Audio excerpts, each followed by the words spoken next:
Hello, everyone. Matt Clark, research analyst with Money and Markets, with your Money and Markets week ahead. What to watch on Wall Street. Stocks continue to move slightly higher as the nation inaugurated a new president last week. The big story dominating financial headlines, however, was the rise and brief fall of Bitcoin. The cryptocurrency rose to around $40,000, pared back to about $34,000, but just in 2 days, a massive sell-off wiped off more than $100 billion off the entire crypto market. Is it a correction? Is it a long-standing trend? Hard to say. But this week, however, as we look ahead, is a big week in terms of earnings reports, as several big names are going to unveil their quarterly earnings this week. And here's some other things to look for. I'll look ahead here on Wall Street. On the IPO front, there are a few initial public offerings on the schedule for next week. Not many, but a big one will come from Tennessee-based Shoals Technologies Group, which plans to launch its IPO on January 28th. Shoals Technologies Group is headquartered in Portland, Tennessee, a small town located outside of Nashville.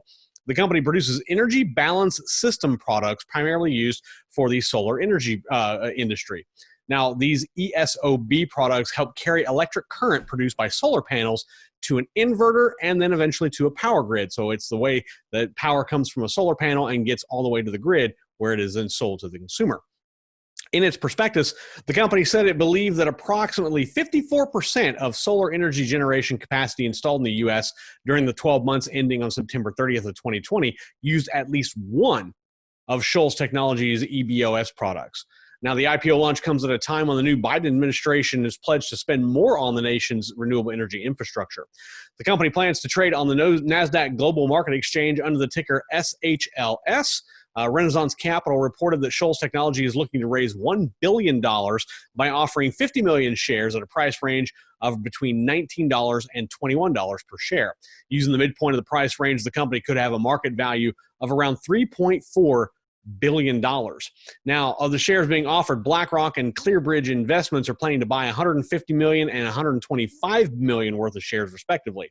Shoals is looking to capitalize on what could be a huge boom for renewable energy. The U.S. Energy Information Administration projects the U.S. could consume more than 20 quadrillion, that's quadrillion with a Q, British thermal units of renewable energy by 2050. That would almost double the amount consumed in 2020. The company said it plans to use the proceeds of its IPO to repay outstanding debt. Goldman Sachs, JP Morgan, Guggenheim Securities, UBS Investment Bank, Morgan Stanley, Barclays, and Credit Suisse are all book runners on the Shoals Technology IPO. Taking a deeper dive into earnings, it is a big earnings week this week. Quarterly earnings kicked off about 2 weeks ago, but this week is going to be a huge week in terms of earnings. Several big name companies are going to release their quarterly earnings this week, including Microsoft, Verizon, Advanced Micro Devices, Apple, Tesla, Facebook, AT&T, Visa, MasterCard, and McDonald's. I'll give you a little bit more complete list as we progress here in the video. Needless to say, it's going to be a big earnings week. So instead of focusing on just one company like I usually do every week, I want to take a look at data surrounding the overall earnings season. And now, according to market data specialist FactSet, the number of S&P 500 companies giving positive earnings guidance in the fourth quarter is actually up.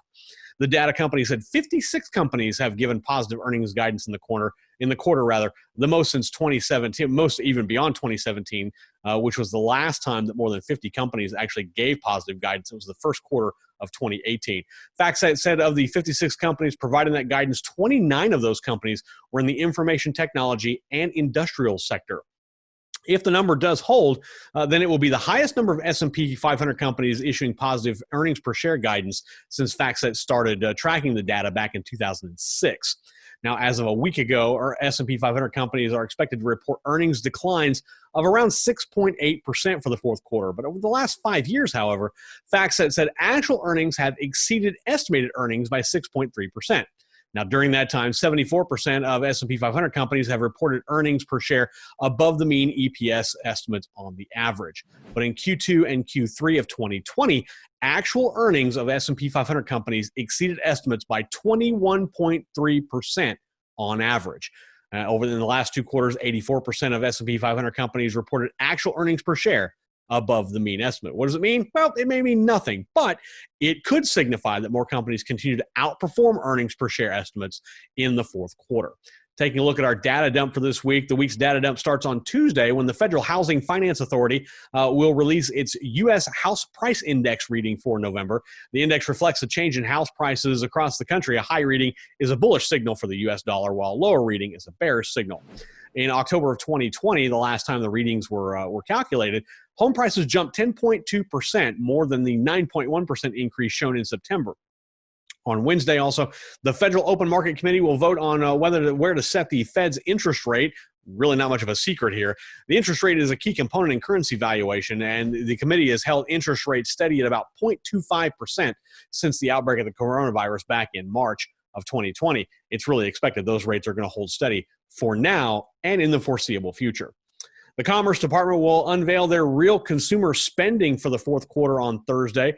The study is inflation-adjusted money spent by U.S. households in the U.S. economy.